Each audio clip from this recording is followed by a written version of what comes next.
पाकिस्तान और दुनिया भर में लाखों देखने और सुनने वालों को अर्शद शरीफ का सलाम। नाज़रीन, आज प्रोग्राम में बात करेंगे मियां मोहम्मद नवाज शरीफ बमुका और उनका आज केस शुरू हुआ एहतसाब अदालत में 342 का बयान, और उसमें उन्होंने कहा कि जी JIT की ने जो कुछ कार्रवाई की वो 70 साल सिविल मिलिट्री ताल्लुकात जो हैं उस वजह से उनके खिलाफ उन्होंने अपनी रिपोर्ट लिखी। क्या वाकई ऐसा है? मियां साहब ने आज मनी ट्रेल पेश करना था जिसका दावा उन्होंने कौम से खिताब में किया था, पार्लियामेंट में किया था, फिर अपोजिशन भी जवाब मांगती रही, वो भी जवाब नहीं आया, सुप्रीम कोर्ट चले गए, JIT और बिल आखिर अब आगे है एहतसाब अदालत के सामने। उसमें आज क्या कार्रवाई हुई उस पर भी कुछ बात करेंगे, क्योंकि मियां साहब ने कुछ चीज़ें अपने मरहूम वालिद साहब के खाते में डालने की कोशिश की और कुछ अपने मफरूर और इश्तिहारी 2 अदद बेटों के खाते में डालने की कोशिश की। ना सिर्फ ये नाज़रीन, आज हमारे state minister for interior Talal Chaudhry साहब की सुप्रीम कोर्ट में पेशी थी, कंटेम्प्ट ऑफ कोर्ट का केस था, वहाँ पे क्या कार्रवाई हुई उससे भी आपको आगाह करेंगे। साथ साथ ख्वाजा आसिफ साहब जिनको कि इस्लामाबाद हाई कोर्ट ने नाअहल करार दिया, उनके बारे में उनके वकील ने इंकशाफ किया कि जब वो पाकिस्तान में बतौर वजीर काम कर रहे थे तो उनकी इतनी अच्छी परफॉर्मेंस थी उस कंपनी में कि उनकी तनख्वाह बढ़ा दी गई। आखिर ये कौन सी परफॉर्मेंस थी ख्वाजा आसिफ साहब की जिसका आज उनके वकील मुनीर मलिक साहब ने सुप्रीम कोर्ट में इकरार किया, ये भी जानने की कोशिश करेंगे।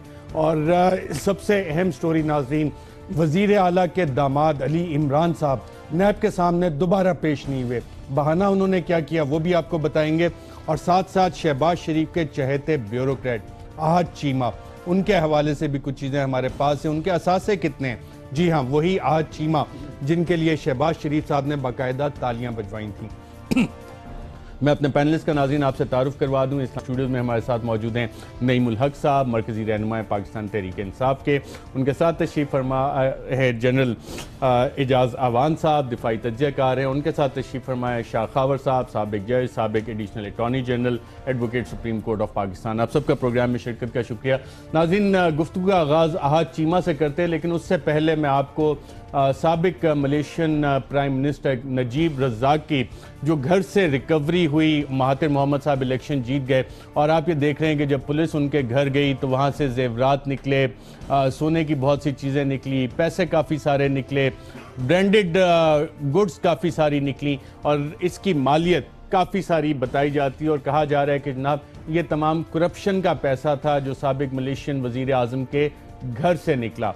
वहाँ भी कहा जाता है जमहूरियत है, इलेक्शन के बाद डॉक्टर महातिर मोहम्मद पावर में आए, लेकिन यहाँ भी जमहूरियत नाज़रीन एक तसलसल से चल रही है, करप्शन की एलिगेशंस हैं, लेकिन हमने नहीं देखा कि इस तरह पाकिस्तान में कभी हुआ हो कि किसी बड़े वज़ीर के घर, किसी प्राइम मिनिस्टर के घर से ऐसी चीज़ें बरामद हुई हों।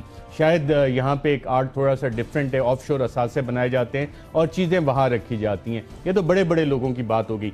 अब एक फेवरेट ब्यूरोक्रेट है शहबाज शरीफ साहब का, जिसके लिए उन्होंने तालियाँ बजाई, और किस अंदाज में तालियाँ बजवाई आइए देखते हैं। मेरे साथ उन सबका शुक्रिया अदा करना है जिन्होंने ऑरेंज लाइन के लिए दिन रात काम किया।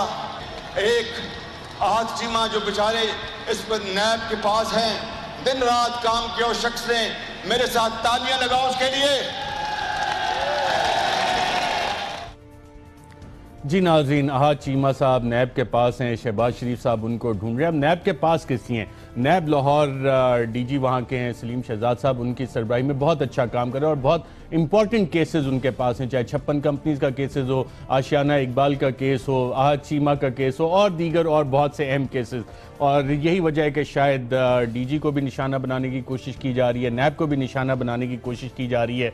नैब के खिलाफ बाकायदा तौर पर ब्यूरोक्रेसी की एक हड़ताल करवा के बगावत करवाने की भी कोशिश की गई, और उसकी वजह क्या है, छुपाया क्या जा रहा था? जो नैब की इंक्वायरीज चल रही हैं आहद खान चीमा के खिलाफ, उसकी नाज़रीन मैं आपको सिर्फ चंद तफसीलात बता देता हूँ कि इन इंक्वायरीज में आहद खान चीमा के हवाले से जो सबसे पहले चीज़ है कि आशियाना इकबाल केस में आहद खान चीमा ने गैर कानूनी तौर पर 2000 कनाल ज़मीन पैरागॉन सिटी को दिलवाई, और इस तरह पैरागॉन सिटी की तरफ से ज़मीन की शक्ल में 20 करोड़ का फ़ायदा हासिल किया।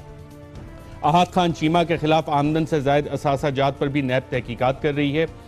LDA सिटी की हाउसिंग सोसाइटी में 6 अदद निजी अफराद को 56,000 एकड़ जमीन खरीदने की इजाजत दी गई थी, उनमें से एक पैरागॉन सिटी भी थी। आहद चीमा ने प्राइवेट लैंड डेवलपर को फाइलें बेचने और मुबैना तौर पर अवाम का 13 अरब रुपया इकट्ठा करने की इजाजत दी, जबकि अब तक किसी को एक प्लॉट भी नहीं मिला। ये 2014 तक मुकम्मल होना था और छोटे घर इसमें मिलने थे, वो भी अभी तक नहीं मिला। भिक्की पावर प्लांट में अपने चुने हुए शख्स को महंगे रेट पर कॉन्ट्रैक्ट दिया। पैरागॉन सिटी की इंक्वायरी में भी आहत चीमा का अहम किरदार है। आहत चीमा ने गैर कानूनी हाउसिंग सोसाइटी को आवाम से पैसा इकट्ठा करने और गैर मंजूर शुदा सोसाइटी को प्लॉट बेचने की इजाज़त दी। अब ये सब काम जब कर रहे थे शहबाज शरीफ के सुपर ब्यूरोक्रेट, तो यकीनन इससे फ़ायदा भी कुछ ना कुछ होता है। तो आहत चीमा के हवाले से जो अभी तक नैब की तहकीकात में चीज़ें सामने आई हैं, उसके मुताबिक आहत चीमा के पास आमदन से ज़ायद असासाजात मौजूद हैं। इन असासाजात में 15 कनाल 5 मरला ज़मीन बेदियाँ रोड पर है, 40 लाख मालियत के 2 ऑयल टैंकर्स हैं, LDA सिटी में 2 करोड़ 40 लाख के प्लॉट्स हैं, मीज़ान फंड्स में 30 लाख की सरमायाकारी है, पंजाब कॉलेज DG खान की फ्रेंचाइज जिसमें 4 करोड़ की सरमायाकारी की गई, सरगोदा में क्रशिंग का कारोबार है, आरिफ वाला में राना एहसन के नाम का कोल्ड स्टोरेज है, ZM इंटरनेशनल डेवलपर सोसाइटी में 2 अदद प्लॉट्स, मौजा झलके में 17 कनाल 18 मरले ज़रई ज़मीन, G13 इस्लामाबाद में अपना और एहलिया का फ्लैट, FIA सोसाइटी में 2 plot, federal government employ cooperative housing society में 2 अपने और 2 एहलिया के plot, Hill Lock View Islamabad में flat number 1004D, Garden Town Lahore के मकान नंबर 111 में हिस्सा, सरगोदा में 272 कनाल 19 मरला ज़रई ज़मीन, कोट मोमिन सरगोदा में 20 कनाल 4 मरला ज़रई ज़मीन, LDA एवेन्यू में plot number 701, bank Al Falah society में बेदियां रोड में 2 प्लॉट, हाफजाबाद में 113 कनाल 19 मरला ज़रई ज़मीन, हाफजाबाद में 188 कनाल 12 मरले ज़मीन जिसमें 54 कनाल फरोख्त कर दी गई, इस्लामाबाद की IB की सोसाइटी में प्लॉट नंबर 71, लाहौर कैंट की हदूद में गांव में 3 कनाल ज़रई ज़मीन, लाहौर कैंट की हदूद में गांव में 14 कनाल 7 मरला ज़मीन जिसमें से 10 कनाल 8 मरला ज़मीन वालिद के नाम पर है, लाहौर कैंट की हदूद के गांव में 3 कनाल 12 मरला ज़मीन, तीरा गांव में भाई के नाम 8 कनाल और 8 कनाल अपने नाम ज़मीन, मौजा धूरी में 21 कनाल 4 मरला ज़मीन, इस्लामाबाद के एक और महंगे सेक्टर में प्लॉट, 2013 और 2015 मॉडल के 2 अदद ट्रैक्टर और 1 अदद मोटरसाइकिल। ये तमाम चीज़ें नाज़रीन अभी तक नैब अपनी तहकीकात में निकाली हैं। ना सिर्फ ये, कुछ अकाउंट्स का भी पता लगा है फॉरेन ट्रांजैक्शंस का, जिसकी तफसीलात मज़ीद रिकन्फर्म की जा रही हैं। अब मैं आपको दोबारा नाज़रीन अगर शहबाज शरीफ साहब जो तालियां बजा रहे थे, एक दफ़ा फिर सुनते हैं कि शहबाज शरीफ आहत चीमा के हवाले से तालियां क्यों बजा रहे थे। मेरे साथ उन सब का शुक्रिया अदा करना है जिन्होंने ऑरेंज लाइन के लिए दिन रात काम किया। एक आहत चीमा जो बेचारे इस पर नैब के पास हैं, दिन रात काम किया उस शख्स ने, मेरे साथ तालियां लगाओ उसके लिए। जी नाज़रीन, आप भी यकीनन दिल कर रहा होगा आहत चीमा के लिए शायद तालियां बजाएं। शाखावर साहब, निगरान वज़ीर आज़म के लिए आहत चीमा का नाम फिर सही है और तालियां आपको भी बजानी चाहिए इनके लिए। अच्छा साहब, मैं तो समझता हूँ कि ये जो तालियां बजाई हैं ये बड़ी मानी खेज ताली है। ये बेसिकली नैब के चेहरे के ऊपर तमाचा है, कानून के चेहरे के ऊपर थप्पड़ है, और अवाम जिनका पैसा इसमें इन्वॉल्व है ये उनके भी चेहरे के ऊपर तमाचा है। ये कोई मामूली बात नहीं है कि एक chief executive of the province वो अपने एक 18-19 ग्रेड के अफसर जिसके खिलाफ संगीन बदनुमानी के केसेस चल रहे हैं, जितनी चीजें नैब ने तहकीकात में निकाली हैं, ये मामूली चीजें आपके ख्याल? बहुत गैर मामूली हैं। देखिए, मैं एक वकील हूँ, मैं पिछले तकरीबन 29-30 साल से वकालत कर रहा हूँ। मैं अपना एक प्लॉट ज़ाती आमदन में से इस्लामाबाद में मैं नहीं बना सका 10 मरले का। सुबह से लेकर रात तक हम मेहनत करते हैं। अभी भी मैं क्लाइंट्स को छोड़ के चीमा को अपना क्लाइंट बना लें, वो एक आधा प्लॉट आपको वैसी फीस के बदले दे। वन कॉन्स्टिट्यूशन एवेन्यू में बहुत से वकला ने ये किया शाखावर साहब। देखिए, बिल्कुल वो उनके अपने अमाल हैं जो भी है, लेकिन मैं आपको बताऊं कि एक शरीफ आदमी अपने जायज़ आमदन में से कम इस्लामाबाद में प्लॉट नहीं खरीद सकता जब तक कि वो कोई हैंकी पैंकी ना करे, लोगों का खून ना चूसे। ये बड़ी अफसोसनाक बात है, क्योंकि जब मुल्क के ऐसे मुक़्तदर ओहदेदार, जिसमें prime minister of Pakistan, chief minister सूबे का चीफ एग्जीक्यूटिव होता है, और उसने पूरे सूबे के अवाम के हकूक़ का तहफ़्फ़ुज़ करना होता है, कि अगर वो एक सरकारी अहलकार के लिए इस तरह तालियां बजाएगा, तो मैं तो समझता हूँ कि उनको शर्मिंदगी में 1 मिनट की खामोशी इख्तियार करनी चाहिए थी। तो ये एक मिनट की तमस्खुर है। खामोशी आप कह रहे हैं, तालियां नहीं। जनरल एजाज अवान साहब, इतनी माशाल्लाह आज चीमा, इतने एंटरप्राइजिंग ब्यूरोक्रेट हैं, नैब की तहकीकात में ये सारी चीज़ें सामने आई। शहबाज शरीफ साहब कहते हैं तालियां बजाएं, आपका दिल कर रहा है इनके लिए तालियां बजाने का? तालियां मेरे ख्याल में शाह खावर साहब ने इस पर बड़ा एलेबोरेटली कह दिया कि वो कितनी तालियां डिज़र्व करते हैं।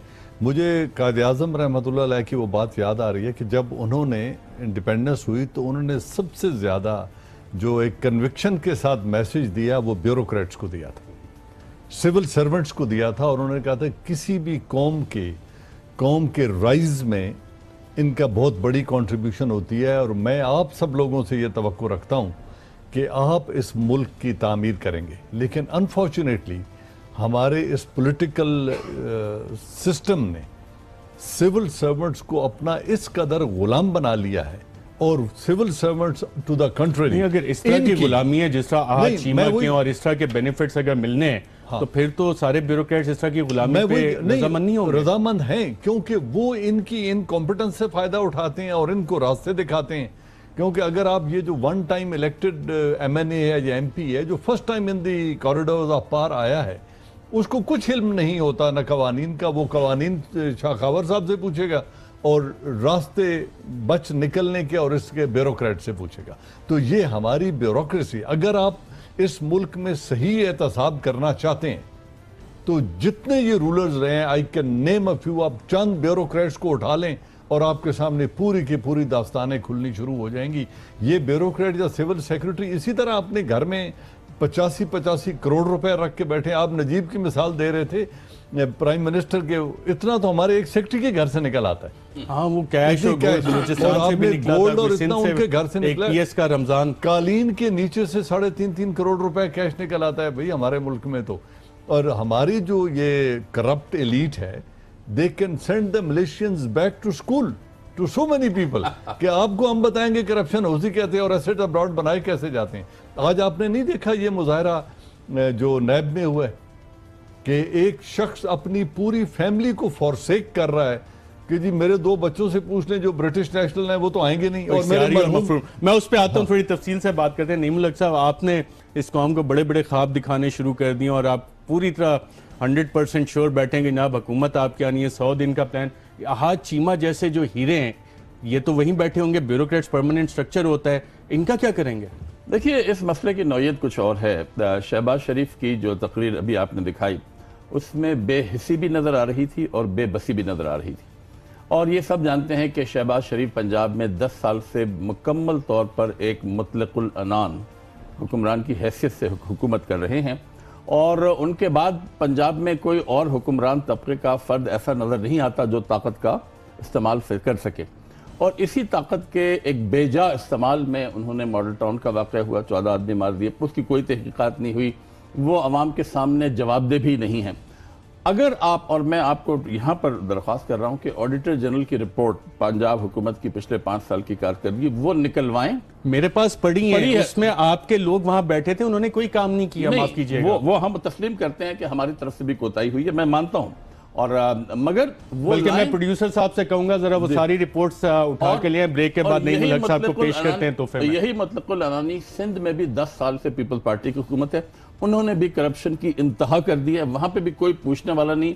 जरदारी साहब की जो बहन है वो सिंध पर हुकूमत कर रही हैं, और कराची, मेरा ताल्लुक कराची से है कि हर कॉन्ट्रैक्ट में अब MQM और किसी और जमात का अमल दखल नहीं है, पीपल पार्टी के लोग दबा के पैसा बना रहे हैं, दबा के कमीशन बना रहे हैं। इसका भी जिक्र आप ऑडिटर जनरल की रिपोर्ट जो सिंध से ताल्लुक रखती है वो भी निकलवाएं। आपको पता चल जाएगा कि जब एक अंग्रेजी में कहते हैं कि power tends to corrupt and absolute power corrupts absolutely, तो ये उसकी मिसालें हैं सिंध और पंजाब की पिछले 10 साल की जो हुकूमतें चल रही हैं।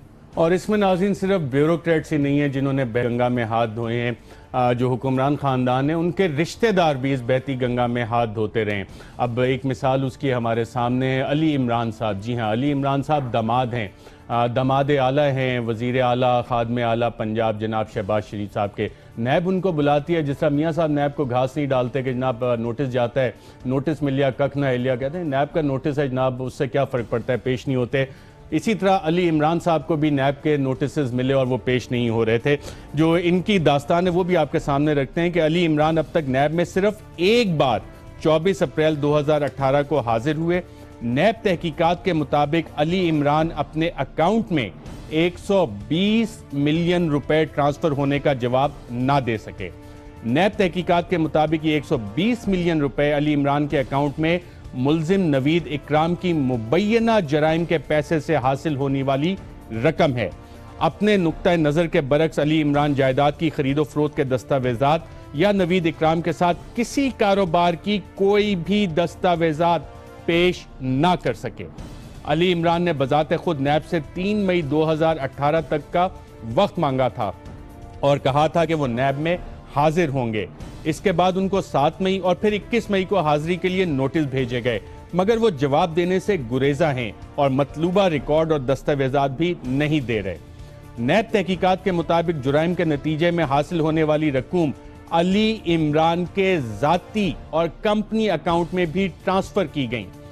और यह सबसे अहम चीज है नाज़रीन इसमें कि तहकीकात के मुताबिक जो बैंक के पे ऑर्डर अली इमरान को दिए गए उन पर साफ साफ ये लिखा हुआ था कि रकूम हुकूमत के अकाउंट से ट्रांसफर हो रही हैं, ना कि नवीद इकराम के जाती अकाउंट से। अली इमरान ने साफ पानी कंपनी को अपनी इमारत का 3रा फ्लोर किराए पर दिया और वो ये फ्लोर पहले ही नवीद इकराम को दे चुके थे। अली इमरान आज भी नैब में पेश ना हुए। वजीर आला के दामाद ने नैब लाहौर में तहरीरी जवाब जमा करवाया। वकील के जरिए जवाब भेजा कि बच्चे की तबीयत नासाज है और इलाज की गर्ज से बैरूने मुल्क हैं। बच्चे की सेहत खराब होने से जून के आखिर से पहले वतन नहीं आ सकते। अली इमरान साहब ने बताया कि जी 14 अप्रैल को नैब का नोटिस मौसूल हुआ, मैं बच्चे के इलाज के लिए बैरूने मुल्क था।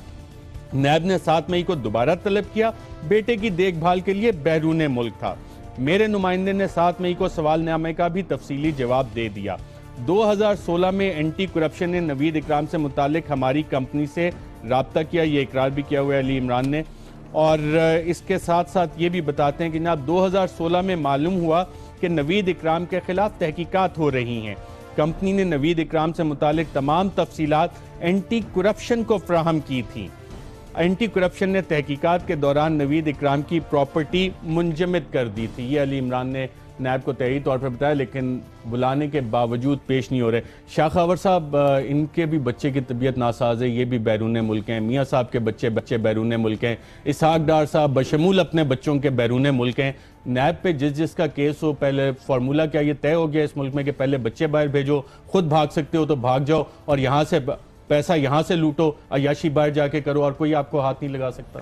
देखिए, जहाँ तक कि बच्चे की इलाज के सिलसिले में बाहर जाना, ये अगर आम हालात में हो तो उसमें कोई बुरी बात नहीं है। देखिए, बच्चे सबको प्यारे होते हैं, चाहे वो मजदूर का बेटा हो, चाहे सरमायादार का हो, चाहे वो जागीरदार का हो। अपनी खादिम आला के दामाद वो खादिम आला जो कहते हैं जी पंजाब में मैं बेहतरीन डेवलपमेंट की है और सारी उनकी डेवलपमेंट इश्तिहारों में नजर आ रही थी। मैं कहता हूँ कि वो अपनी इस्तिताअत के मुताबिक कोई हर्ज नहीं है, लेकिन इसको जब हम इस सिनेरियो में देखते हैं तो फिर मुझे आर्टिकल 4 याद आ जाता है आईने पाकिस्तान का, जो कहता है कि तमाम शहरियों को इक्वल प्रोटेक्शन ऑफ लॉ है। और आर्टिकल 25 कहता है कि कानून के नफाज में या किसी के साथ कोई भी रवैया बरतने में किसी के साथ इम्तियाजी सलूक नहीं होगा।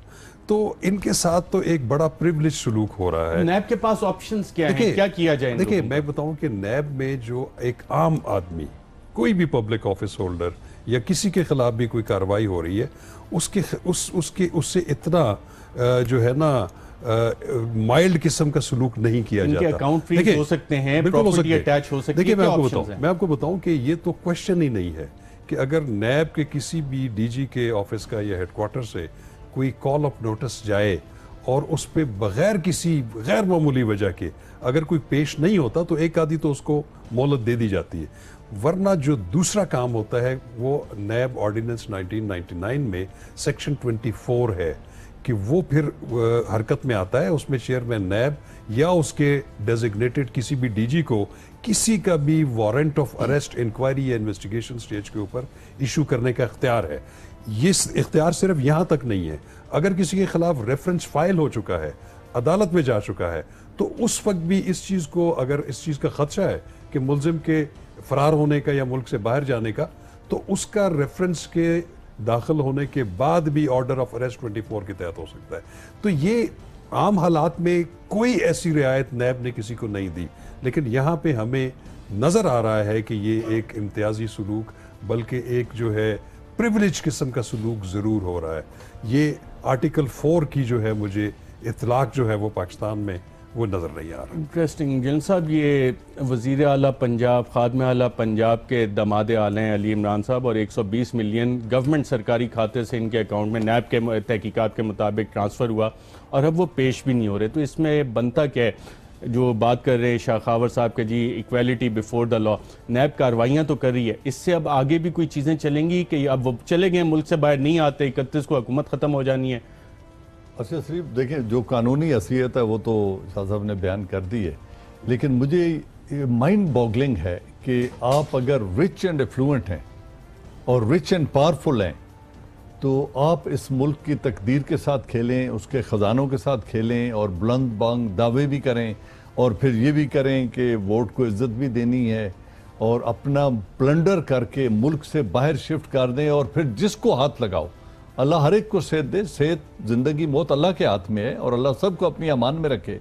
लेकिन क्या अजीब इत्तफाक है कि जिसको हाथ लगाया जाता है, सुप्रीम कोर्ट हो या नैब हो, या वो बीमार हो जाता है या उसकी औलाद बीमार हो जाती है या उसके वालिदैन बीमार हो जाते हैं और लोग मुल्क से बाहर भाग जाते हैं। और हमारे मुल्क के कानून की इतनी बेबसी है कि वो उस शख्स को वापस नहीं बुलवा सकते, और वो भी इसीलिए कि जिन लोगों ने कवानीन बनाना है जब वो खुद जुर्म में शरीक हों, तो फिर यही होता है कि ऐसी कानून साजी मुल्क में कभी भी नहीं होगी जो इन तक हाथ जाने दे। वो मैकियावेली ने बहुत पहले कहा था, 300 साल 350 साल पहले, कि जब ट्रेडर्स मुल्कों के हुक्मरान बन जाएं तो उनकी एक्सपर्टीज सिर्फ है, all he knows is to sell the state, और जो बच जाए उसको तबाह कर ये उसको तबाह कर दो। इंटरेस्टिंग, मैं इसी से नहीं साहब अगला उसको तबाह करने के स्टेटमेंट्स आप दूसरा दिन सुन रहे हैं। इंटरेस्टिंग, जो नैब के खिलाफ नून लीग ने एक कैंपेन बनाई हुई है, क्या उसकी ये वजह है कि शरीफ खानदान के खिलाफ पहली दफ़ा नैब हरकत में आती हुई नजर आ रही है?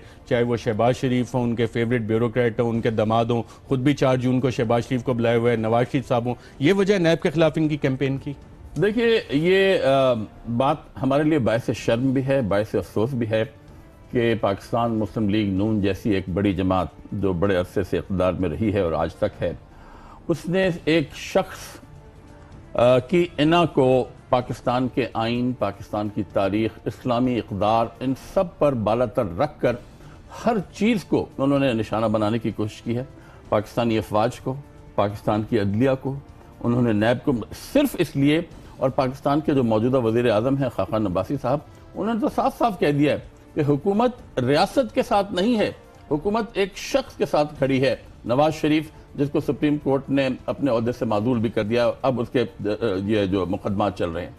तो ये हुक्मरान तबके ने आज़ादी के वक्त से लेकर पाकिस्तान में एक ऐसा माशरा तश्कील दिया है जिसमें उनके अपने मफादात का तहफ़्फ़ुज़ तो मौजूद है, पाकिस्तान की अवाम, पाकिस्तान की रियासत, उसकी जो इक़्तिदार हैं, उसकी जो इज़्ज़त है, वो उनके लिए माने नहीं रखती। यहाँ पर हुक्मरानों का कानून नाफिज है, कानून की हुक्मरानी नहीं है। और नाज़रीन, जो नईम उल हक साहब ने की, आज नवाज शरीफ साहब अपनी साहबजादी के साथ भावलपुर गए और ब्रेक के बाद जब वापस आएंगे तो आपको बताएंगे कि जनाब कितने डिस्ट्रिक्ट एडमिनिस्ट्रेशन के पुलिस एहलकार तैनात थे, वीवीआईपी ड्यूटीज़ पे तैनात थे, किसकी ड्यूटी कहाँ पे थी, किन हालात में थी, और इंशाल्लाह कोशिश करेंगे एहतसाब अदालत में जो नवाज शरीफ साहब के आज बयानात थे उस पर भी बात करें एक वक्फे के बाद।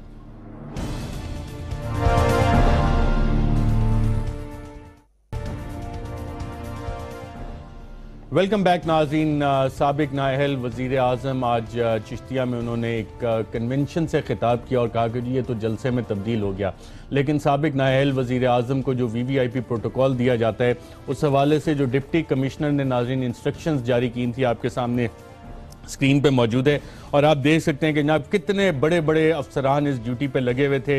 एडीसी जनरल लगे हुए थे, प्रोटोकॉल ड्यूटी भावलपुर एयरपोर्ट पे एसी सदर ने देनी थी और तहसीलदार सदर ने मदद करनी है, सर्किट हाउस भावलपुर पे एसी सिटी ने ड्यूटी देनी थी, bomb disposal squad DO civil defence, ground handling facilities airport पे, ground power unit, AC van, civil aviation, airport manager, station manager PIA Bahawalpur, reservation of circuit house during VVIP visit, ये AC general की duty थी, cleanliness of rooms at circuit house, यानी circuit house में जो कमरे साफ करने थे और एयर फ्रेशनर्स प्रोवाइड करने थे, टाइडी यूनिफॉर्म यानी साफ सुथरे यूनिफॉर्म में 2 अदद स्मार्ट अटेंडेंट प्रोवाइड करने थे, टॉयलेट पेपर देने थे, साबुन देना था, तौलिए देने थे, ड्राइंग रूम साफ करने थे, मेन हॉल में वैक्यूम क्लीनर चलवाना था और घास कटवानी थी।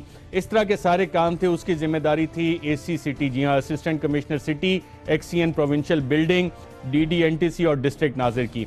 7 कंटिजेंसी प्लान है और इस तरह की नाज़रीन आप देखते जाएं, ड्यूटीज़ लंबी एक फहरिस्त है हमारे सामने जो कि इस काम के लिए वहाँ पे ड्यूटीज़ तैनात हुई। ना सिर्फ ये, जो पुलिस वालों का आप ड्यूटी प्लान देखें, जिस तरह उनकी ड्यूटीज़ लगाई गई, तो आप हैरान रह जाते हैं कि तकरीबन 1100 पुलिस एहलकार उनकी ड्यूटीज़ लगाई गई। वो भी हमारे पास सिक्योरिटी प्लान मौजूद है, लेकिन नवाज शरीफ साहब की सिक्योरिटी को मलहूज़े खातिर रखते हुए आपको दिखाते नहीं है कि किस किस तरह से वो सिक्योरिटी की गई। शाह खबर साहब, इस पर सवाल ये बनता है कि एक शख्स जिसको कि सुप्रीम कोर्ट ऑफ पाकिस्तान ने नाअहल करार दिया गया हो इस बात पे कि जनाब आपने सच नहीं बोला, उसके लिए ये वीवीआईपी प्रोटोकॉल, ड्यूटीज़ और जलसे, इलेक्शन कैंपेन जिसको वो बना रहे हैं, इसमें ये तमाम लोग उनकी मदद कर रहे हैं, उनके सहूलत कर रहे हैं, इन अफसरान के खिलाफ सरकारी कवानीन के तहत एक्शन हो सकता है?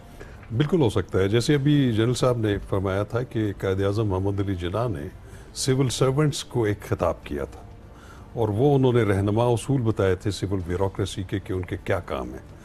उसमें उन्होंने ये बताया था कि आप किसी के हुक्मरानों के ज़ाती मुलाजिम नहीं हैं, आप रियासत के मुलाजिम हैं। तो ये आपको ज़ाती मुलाजिम लग रहे हैं? एसी, डीसी, एडिशनल, मैं आपको बताता हूँ, एडीसी जनरल। तो उन्होंने बड़ा वाज़े तौर पे उन्होंने कहा कि सिविल जो ब्यूरोक्रेसी है वो बैकबोन होती है किसी भी रियासत की और उसको बुक के मुताबिक चलना है, रूल्स एंड रेगुलेशंस के मुताबिक चलना है, उससे बाहर नहीं जाना, न किसी को बाहर जाने देना है। अब जिन असिस्टेंट कमिश्नर या एडीसीजी या डिप्टी कमिश्नर या एसएसपी कमरे उन्होंने साफ करने, एयर फ्रेशनर उन्होंने देने, तौलिए उन्होंने देने, वैक्यूम क्लीनर उन्होंने चलवाना, इंश्योर करना है कि चला है, मिनरल वाटर प्रोवाइड करना है, मिसिंग बल्ब या ट्यूब है वो लगाने हैं, कोई ढकने गायब है अगर गटरों के वो इन्होंने लगवाने, ये एसी डीसी इनकी ड्यूटी लगी है। उनकी ड्यूटीज में बिल्कुल शामिल नहीं है। अगर उन्होंने ये काम किया है और वो गवर्नमेंट के खजाने से किया है तो उन्होंने गवर्नमेंट के खजाने से जो है वो एम्बेजलमेंट की है, उससे उन्होंने उसमें खयानत की है और वो बिल्कुल दे आर एक्शनेबल, उन पे एक्शन हो सकता है। और इन सब से ये रिकवरीज और इन पे मुकदमे भी बन सकते हैं। मैं आपको अशरफ सिंह बात बताऊं कि हम बात करते हैं कि हम जानशीन हैं कायद-ए-आज़म मोहम्मद अली जिन्ना के, तो कायद-ए-आज़म मोहम्मद अली जिन्ना ने तो ऐसी मिसालें कायम की थी कि वो बड़े सगीर के सबसे बड़े वकील थे और उनके बहुत एसेट्स थे। उन्होंने अपनी तमाम मनकूला गैर मनकूला जायदादें जो थी वो स्टेट के जो तोहफतन दे दी थी। और एक दफ़ा आपको याद होगा कि कहीं हमने पढ़ा है कि मोहतरमा फातिमा जिन्ना, उन्होंने कोई 300 कुछ रुपए जो है वो अपनी इंटाइटलमेंट से ज़ायद खर्च किया था, जिस पे कायद-ए-आज़म मोहम्मद अली जिन्ना ने बहुत ज़बरदस्त किस्म का उस पर एक्सेप्शन लिया और उन्होंने कहा कि ये तुम्हारा जो है ये अखराजात जो है ये तुम्हारी जेब से जाने चाहिए, ये मुल्की खजाने से नहीं जाने चाहिए। तो वो रहनुमा उसूल तो हमने सिर्फ किताबों में है, किताबों में रह गए। नहीं मुल्क साहब, ये लिस्ट है ड्यूटीज़ की, अफसरान जिनकी ड्यूटी लगी। आप लोग भी बड़े बड़े जलसे करवाते हैं, इसी तरह करवाते हैं, डिस्ट्रिक्ट एडमिनिस्ट्रेशन इसी तरह आपको फैसिलिटेट करती है, या कि साबिक नाअहल वज़ीर आज़म जिसको सुप्रीम कोर्ट ने डिस्क्वालीफाई किया उसके लिए ये deputy commissioner, AC, ADC general और जो शाह खबर साहब कह रहे हैं सारे इस ड्यूटी पे इलीगली लगे हुए थे, तो इस पे आप लोग कुछ देखें, हम अपने तमाम जलसों का इंतजाम खुद करते हैं। जहाँ तक लॉ एंड ऑर्डर की जो सिचुएशन होती है उस हवाले से जो पुलिस की जिम्मेदारी होती है वो मुख्तलिफ शहरों में वो अपने जिम्मेदारियों को पूरा करने की कोशिश करती है।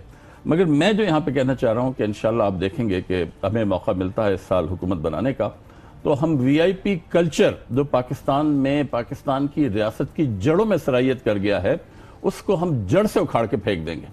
और आप देखेंगे इसका इनके खिलाफ जिन्होंने ये सरकारी खजाने से ये जलसा कन्वेंशन इलेक्शन कैंपेन का करवाया, इस पे इलेक्शन कमीशन नोटिस ले सकता है या नैब में आप इस पे रेफरेंस भेज सकते हैं कि इन अफसरान से ये रिकवरी करवाई जाए। बहुत इदारे इसका नोटिस ले सकते हैं, चीफ सेक्रेटरी नोटिस ले सकता है, चीफ सेक्रेटरी के पास, चीफ सेक्रेटरी पंजाब अपने सूबे का बिल्कुल ले सकता है जब वो देख रहा है कि फजूल वैसे यही वजह नहीं, पीटीआई वाले कितने भोले हैं, नहीं ले सकता है। मिलेगा। आप क्या समझते हैं वो नहीं, मैं कहता हूं लेगा नहीं।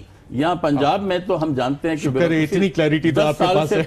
नून की जो 10 साल से हुकूमत रही है, वो तमाम ब्यूरोक्रेसी, तमाम पुलिस के जो कारिंदे हैं, वो उसके जेर असर अभी तक मौजूद हैं। अभी उनकी जब तरक्की इलेक्शन होने जा रहे हैं और इस तरह से ये इलेक्शन कैंपेन में मावनत कर रही है ब्यूरोक्रेसी, इस पे आपकी स्ट्रेटजी है? मुकम्मल तौर पे नाकाबिल कबूल है, हम इसको मुकम्मल तौर पर इस पे करेंगे तो कुछ नहीं ना, कंडेमनेशन के अलावा? कंडेमनेशन के अलावा हम इस वक्त क्या कर सकते हैं? अगर हमारी हमने खैबर पख्तूनख्वा में आपको इस किस्म की कोई चीज नजर नहीं आएगी। जी जन साहब, ये अखराजात चिश्तियां के जमींदार और किसान की जेब से, पटवारी, पटवारी से गिरदावर और गिरदावर से ऊपर गए हूं। ये तौलिए खरीदे तो उन बेचारे किसानों ने, पटवारियों ने, ये पटवारियों और गिरदावरों ने दिए। ये एसी एंड डीसी तौलिए प्रोवाइड नहीं करता।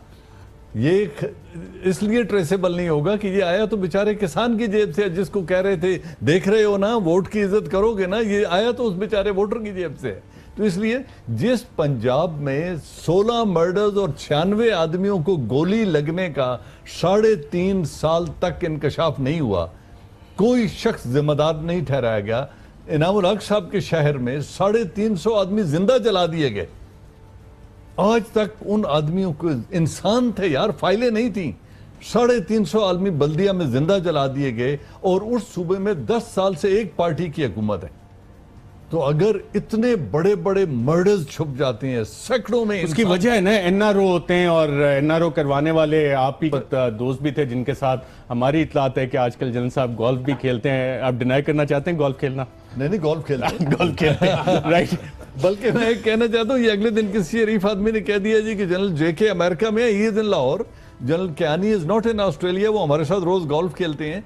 And general Shuja Pasha is living in DHA, वापस आ गए दुबई में, अस्पताल में नौकरी कर रहे थे एज एडमिनिस्ट्रेटर। नहीं, he was not serving. मैंने I asked him personally. क्या कर रहे थे दुबई में? He was not serving. He was carrying out a research in one of the places में बैठ के, he was not serving in any hospital in any capacity. मतलब एक्स DGISI को कहीं और किसी और मुल्क में बैठ के रिसर्च करनी चाहिए इस तरह। उनकी पाकिस्तान के लिए रिसर्च थी, उन्होंने एक अपार्टमेंट किराए पे लिया हुआ था जहाँ उनकी बेटी और बेटा उधर पढ़ रहे थे, and he was looking after his daughter. अब जब उसकी तालीम मुकम्मल हुई तो ही केम बैक। मैं उनकी वकालत नहीं कर रहा हूँ, but I know he is a friend, this is how he was living. बहुत अच्छा उन्होंने अमेरिका के साथ पाकिस्तान का मुकदमा भी लड़ा था। One of the few officer जो कि जनरल माइक मुलन को के सामने खड़े हो गए थे पाकिस्तान की खुद मुख्तारी के हवाले से। नाज़रीन, एहतसाब अदालत में आज नवाज शरीफ साहब की पेशी हुई। 342 का बयान वहां पे शुरू हुआ, और मजे की बात यह कि वो नवाज शरीफ साहब जो इस पूरी कौम को कहते रहे कि जनाब तमाम सबूत मौजूद हैं पार्लियामेंट में, कौम से खिताब में, आज JIT में भी पता नहीं बयानात वो तो सामने नहीं आया, हालांकि रिकॉर्डिंग मौजूद है,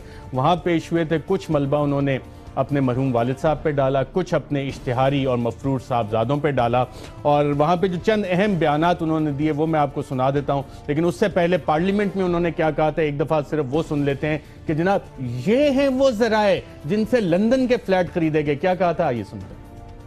जनाब स्पीकर, दुबई और जद्दा की फैक्ट्रियों के हवाले से तमाम रिकॉर्ड और दस्तावेज मौजूद हैं।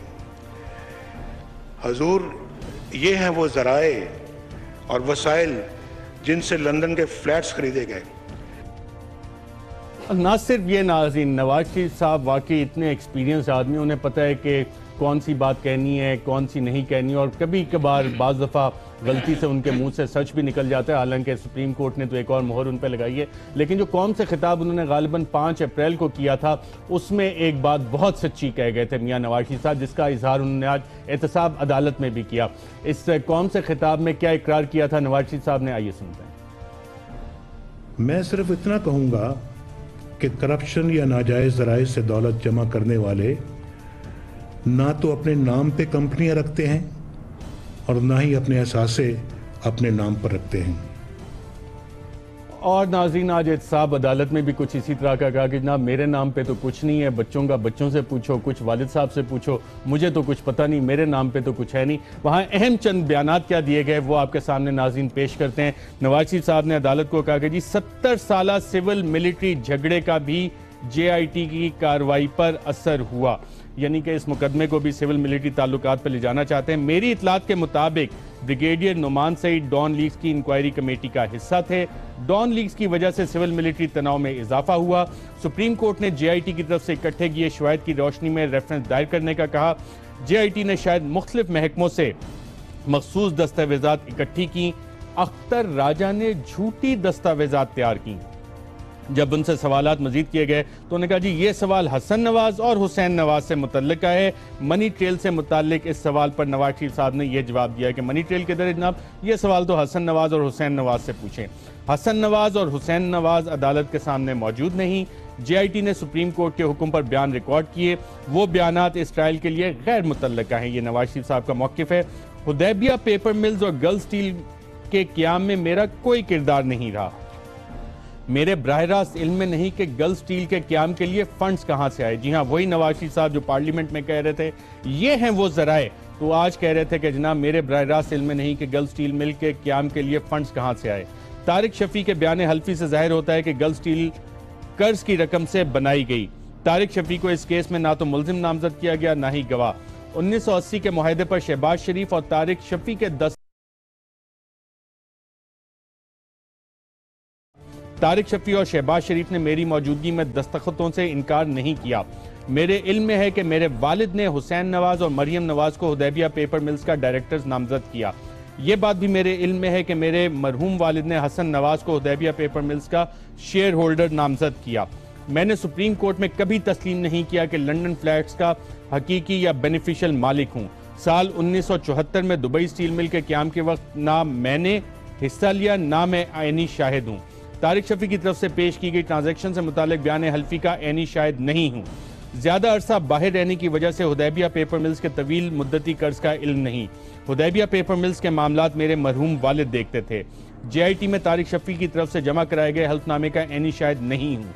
गल्फ स्टील मिल्स के क़याम में कभी शामिल नहीं रहा। मुझे दुरुस्त इल्म नहीं कि गल्फ स्टील मिल के क़याम के लिए सरमाया कहाँ से आया। गल्फ स्टील मिल का क़याम, सरमाया, ऑपरेशन, कर्ज का हसूल और शेयर्स की फरोख्त सुनी सुनाई बातें हैं। यानी गल्फ स्टील मिल का क़याम, सरमाया, ऑपरेशन, कर्ज का असूल और शेयर की फरोख्त सुनी सुनाई बातें हैं जो वजीर आजम उस वक्त के नवाज शरीफ ने पार्लियामेंट को बताई। इन तमाम का हिस्सा नहीं रहा। हुदैबिया पेपर मिल में किसी भी तौर पर मुलव्विस नहीं रहा। मुझे ज़ाती तौर पर नैब ने नोटिस की तामील नहीं की। कोई सबूत भी नहीं कि जाती उम्रा पर मौजूद मेरे सिक्योरिटी अफसर ने तलबी का नोटिस वसूल किया हो। दुबई फैक्ट्री और अल अज़ीज़िया मिल से मेरा कोई ताल्लुक नहीं। कौमी असम्बली में तकरीर या कौम से खिताब में कभी नहीं कहा एवनफील्ड प्रॉपर्टी से मेरा कोई ताल्लुक है। एवनफील्ड प्रॉपर्टी का असल या बेनामीदार मालिक नहीं हूँ। नीलसन और नेस्कॉल कंपनी के बेयर्स सर्टिफिकेट कभी मेरे थे ना मेरे पास रहे।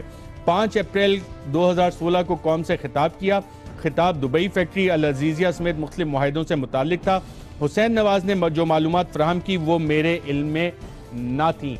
और नाज़रीन, अगर एक दफ़ा फिर पार्लियामेंट में जो उन्होंने कहा ये हैं वो ज़राए, ज़रा सुन लें तो आपको उसमें चीज़ें मज़ीद वाज़ेह हो जाएंगी। क्या कहा उन्होंने पार्लियामेंट में, आइए सुनते हैं। जनाब स्पीकर, दुबई और जद्दा की फैक्ट्रियों के हवाले से तमाम रिकॉर्ड और दस्तावेज मौजूद हैं।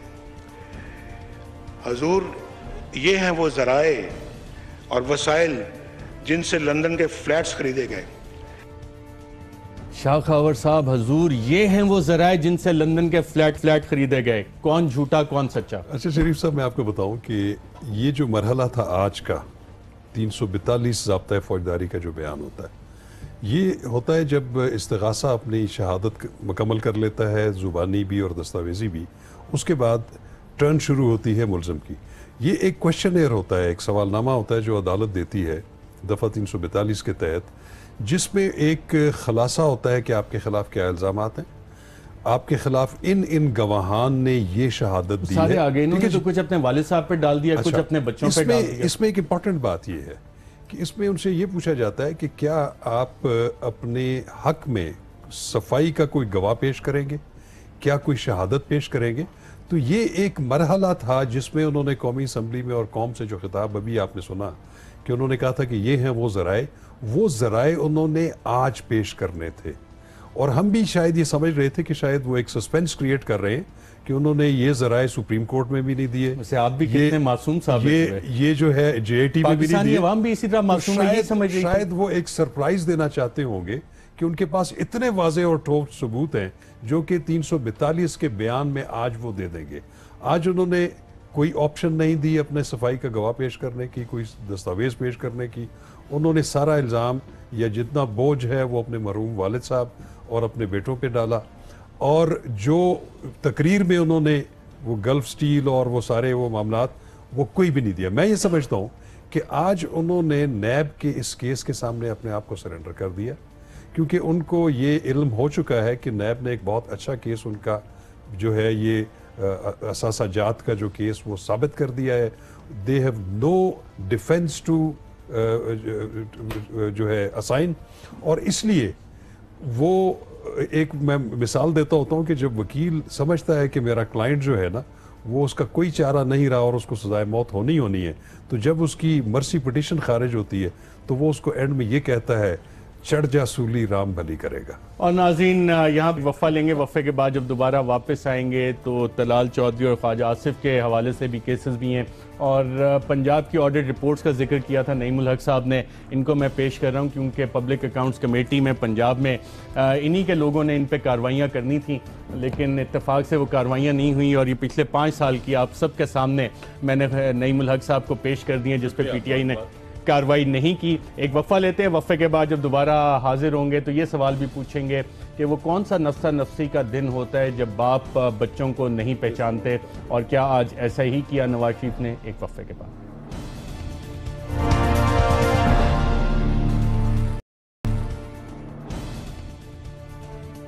वेलकम बैक नाज़रीन। हम बात कर रहे थे नवाज शरीफ साहब की एहतसाब अदालत में पेशी। जनरल एजाज अवान साहब, नवाज शरीफ साहब वहाँ भी कहते हैं कि जनाब जो JIT ने जो कुछ किया वो 70 साल सिविल मिलिट्री ताल्लुकात की वजह से ये सारी चीज़ें बनी। 70 साल सिविल मिलिट्री झगड़े का भी JIT की कार्रवाई पर असर हुआ, क्या वाकई ऐसा है?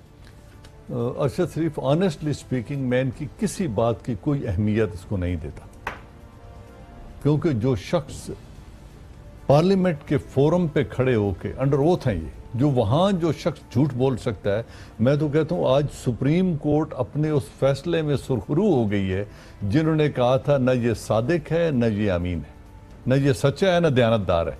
अभी ये जो बयान आज उन्होंने दिया है कि मुझे उन फ्लैट्स का इल्म ही नहीं है और मैंने कभी नहीं कहा, और अभी आपने वो जो सुनाया है शॉर्ट, उसमें वो कह रहे हैं जनाब ये हैं वो वसाइल जिनसे लंदन के फ्लैट्स खरीदे गए। इतना वाज़े झूठ विच इज रिकॉर्डेड। इस शख्स ने वो बताया ना कि ये तो he can put everything on state, what ever is left in the state, कुछ स्कूक बॉन्ड्स की सूरत में बेच दिया, आधी हमारी रियल एस्टेट गिरवी हो गई, मुल्क को मकरूज कर दिया, और जो बच गया है वो है इज्जत और वकार मुल्क का, और उसको अपने चंद बयानात से दाव पे लगा दो। तो इसलिए मैं इनकी किसी बात को अहमियत नहीं देता, इनसे किसी अदारे की कोई दुश्मनी नहीं है। सिविल मिलिट्री रिलेशन इस मुल्क की रीढ़ की हड्डी है, और सिविल है 22 करोड़। मेरा ये ईमान है कि 22 करोड़ आवाम और उनकी ये लॉ एनफोर्समेंट एजेंसीज, तमाम आर्म्ड फोर्सेस, ये एक मुट्ठी की तरह हैं, मुक्के की तरह हैं, और ये कौम का दिफा करेंगे, और इनमें कोई भी दरार डालने की कोशिश करे, जो कि दुश्मन की बहुत बड़ी एक साजिश और कोशिश है कि इन दो के दरमियान जुदाई डाल दो, वो इंशाल्लाह कभी कामयाब नहीं होंगे। इनके ये लग़्व और ये जो बयानात दे रहे हैं, I don't think they are worth a comment. Right. और नाज़रीन, नवाज शरीफ साहब ने आज जिक्र किया, जनाब हसन नवाज का जिक्र किया, हुसैन नवाज का जिक्र किया, तो हुसैन नवाज साहब भी इस वक्त मफरूर हैं, इश्तिहारी हैं। हसन नवाज साहब भी इस वक्त मफरूर हैं, इश्तिहारी हैं। और कहा कि जनाब ये तो मेरे वालिद साहब ने इनको पहले से दे दिया था अपने बच्चों को। अब एक मुल्क का साबिक वज़ीर आज़म और उसके बच्चे इश्तिहारी और मफरूर, ना सिर्फ वो बल्कि उनके समधी भी इश्तिहारी और मफरूर हैं इस वक्त। नईमुल हक साहब, ये कौन सा मौका होता है नफ्सा नफ्सी का जब बाप अपनी औलाद को नहीं पहचानता? क्या इन पे ये दौर अभी आ गया, जीते जागते ये दौर देख रहे हैं? देखिए, नवाज शरीफ की ये सियासी खुद पसंदी की एक मुनाफिकाना रविश, ये बहुत अरसे से पूरी कौम को नज़र आ रही है, जिसमें उन्होंने अपने आप को तमाम चीज़ों पर, जिस बशमुल उनके औलाद के, फ़ौक़ियत दी है, अपनी शख्सियत को, अपने माजी को, अपने किरदार को। और उनके जो रफ़क़ा हैं पाकिस्तान मुस्लिम लीग नून के वज़रा या उनके करीबी साथी, उन्होंने भी एक गुलामाना जहनीत का मुज़ाहरा किया है। गुलामाना जहनीत जिसमें वो मुकम्मल तौर पर उसूलों को एक तरफ रख कर वो इनकी शख्सियत की पूजा कर रहे हैं। यानी उनके तमाम बयानात, उनका तमाम रवैया, उनके तमाम जो हुकूमती जो इनके जो वज़रा हैं, उनका जो कॉन्डक्ट है, जो उनका जो वो सब नवाज शरीफ की शख्सियत की तरफ झुका हुआ नज़र आता है। उनको पाकिस्तान के आइन या पाकिस्तान के जो कवानीन हैं या हमारी जो इक़्तिदार हैं मुल्क की, वो उनसे कोई लगाव नहीं है। उनसे लगाव नहीं। और उसमें नाज़रीन एक मुकदमा जो आज सुप्रीम कोर्ट में भी चला, वो स्टेट मिनिस्टर फॉर इंटीरियर आप तलाल चौधरी साहब का था। इस हवाले से जो अदालत में आज कार्रवाई हुई, उसकी चंद चीदा नुकात में आपको सामने रख देता हूँ। तलाल चौधरी साहब जब आज अदालत में पेश हुए तो उन्होंने कहा कि ना मैं और मेरी जमात खास हालात से दो चार हैं, जिस पे जस्टिस गुलजार अहमद ने कहा यह सिर्फ आपका बयान है, जमात से इसका कोई ताल्लुक नहीं। इस पे जस्टिस गुलजार अहमद ने मजीद कहा यह ऐसा फोरम नहीं जहां आप तकरीर करें, शहादतें कलमबंद होंगी तो आप दुनिया की बातें कर लेना। तलाल चौधरी ने कहा जनाब मेरे खिलाफ तौहीन अदालत का मुकदमा ख़त्म किया जाए, मैं मफरूर मुलजिम नहीं हूँ। इसके बाद तलाल चौधरी का 342 का बयान कलमबंद होगा। जस्टिस गुलजार ने कहा कि अब बात ख़त्म हो चुकी है। तलाल चौधरी को अपने दिफा में गवाहन की फहरिस्त पेश करने का हुक्म दिया गया। तलाल चौधरी को अपने दिफा में शहादतें पेश करनी हैं और बुध तक यह समात आज मुलतवी होगी। जो नईमुल हक साहब बात कह रहे थे, state minister for interior, federal minister for information को भी चीफ जस्टिस साहब आजकल तो रशिया के दौरे पे उन्होंने कहा था कि इनके भी इस तरह के बयान हैं। तो ये सारे के सारे अगले 10-12 दिन जो ज़ाती मुलाजमत करते रहे नवाज शरीफ साहब की, आपके ख्याल में अब इनके हिसाब का वक्त आ चुका है इन सब के? लग यही रहा है। उसकी वजह यह है कि जो कंटेम्प्ट प्रोसीडिंग्स होती हैं वो भी सुप्रीम कोर्ट ऑफ पाकिस्तान में, उसमें सबसे अच्छा डिफेंस जो होता है वो अनकंडीशनल अपॉलॉजी होती है। हमने देखा है कि जिन लोगों ने अपने किसी भी कंटेम्पशियस रवैये को डिफेंड करने की कोशिश की है और उसको कंटेस्ट किया, यहाँ माफ़ी मांग लेंगे तलाल चौधरी तो मरियम और नवाज शरीफ साहब को क्या जवाब देंगे? मेरा ख्याल है कि वो आज का जो उनका बयान था वो कुछ माफ़ी के ज़ुमरे में आता है। शायद वो इस ऑप्शन को जो है वो एक्सरसाइज भी करें, लेकिन मैं समझता हूँ कि हमने जो जितने भी अभी तक नज़ायर हमारी नज़र से गुजरे हैं सुप्रीम कोर्ट ऑफ पाकिस्तान के डिसीजंस कंटेम्प्ट ऑफ कोर्ट के हवाले से, उसमें जिसने कंटेस्ट किया है गिल साहब, यानी कि जो शाखावर साहब बात करें पहले टिका के कंटेम्प्ट ऑफ कोर्ट पर हो, उसके बाद जाके हाथ बांध के माफ़ी मांग लो तो मामला ख़त्म। इससे वेरी अनफॉर्चुनेट जवान साहब, नईमुल हक साहब, शाखावर साहब, सबका प्रोग्राम में शिरकत का शुक्रिया। नाज़रीन, आज के प्रोग्राम में इतना ही। कल नवाज शरीफ साहब ने मजीद 70 सवालात के जवाब देने, कल क्या जवाब देते हैं उस हवाले से अपडेट लेके इंशाल्लाह आपके सामने हाजिर होंगे। इजाज़त दीजिएगा।